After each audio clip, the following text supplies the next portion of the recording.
Narinig niyo na ba ang lucid dream, guys? Ang lucid dream ay isang klase ng panaginip na kung saan yung taong nananaginip ay aware na nananaginip lang siya. The moment alam mong nasa panaginip ka, ibig sabihin nasa loob ka ng lucid dream. Actually guys, isa akong lucid dreamer. Kapag alam mong nasa loob ka ng panaginip, everything is limitless. Except na lang syempre kung magising ka. Sa lucid dreaming guys, nakokontrol mo yung action mo o namamanipula mo mismo yung panaginip mo. For example, nagagawa mong lumipat kahit kailan mo gusto. That's the best thing you can do while lucid dreaming. Every time na naglo-lucid dream ako, ang paglipat ang una ko talagang ginagawa. Guys, sa loob ng lucid dream, pwede kang magkaroon ng kahit anong superpower. Tulad ng paglipat, na master ko na talaga yon. Nagagawa ko na rin mag-teleport while lucid dreaming.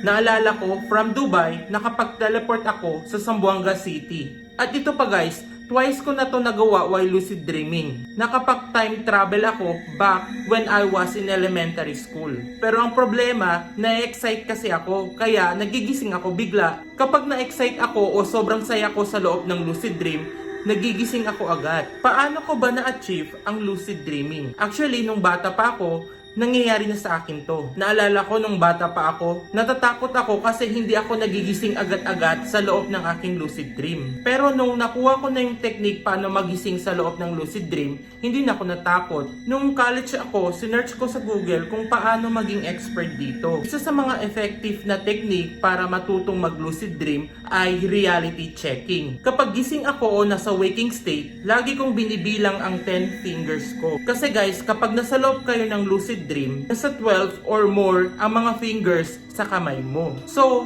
kapag naging habit ko na during waking state ang pagbilang ko ng fingers ko, nagagawa ko na rin to kahit nasa loob ako ng panaginip. At kapag more than 10 fingers ang bilang ng daliri ko, meaning nare-realize ko na yon na nasa loob ako ng panaginip. By the way guys, kapag naglo-lucid dream na kayo ng madalas, may mga times magkakaroon kayo ng sleep paralysis. Huwag kayong matakot dito guys, trust me. Meron kasi tayong tinatawag na REM sleep o Rapid Eye Movement Sleep. Ito yung stage ng tulog natin na kung saan napaparalyze ang mga muscles natin sa katawan. Kapag nakatulog ka, tapos feeling mo nagising ka, pero actually, nasa loob ka lang ng lucid dream nun. Tapos hindi mo magalaw yung katawan mo, at kahit magsalita, hindi mo magawa. Kapag nangyari yun sa inyo guys, don't panic, don't fight, at itulog nyo lang. Kapag nakabalik na kayo sa pagtulog, mag-imagine kayo ng place na gusto nyong puntahan. Kasi dadalhin kayo doon ng panaginip mo.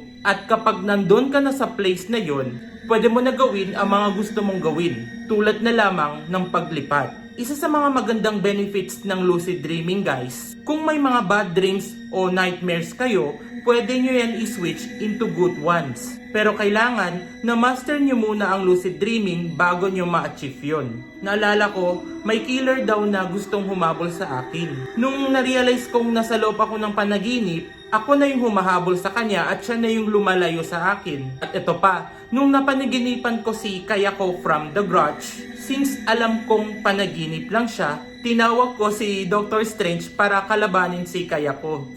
Hindi ako ganun ka-expert sa lucid dreaming guys, pero kung gusto nyo more videos about my lucid dreaming experience o mga tips to lucid dream, ilagay nyo lang yan sa comment section. Thanks for watching guys!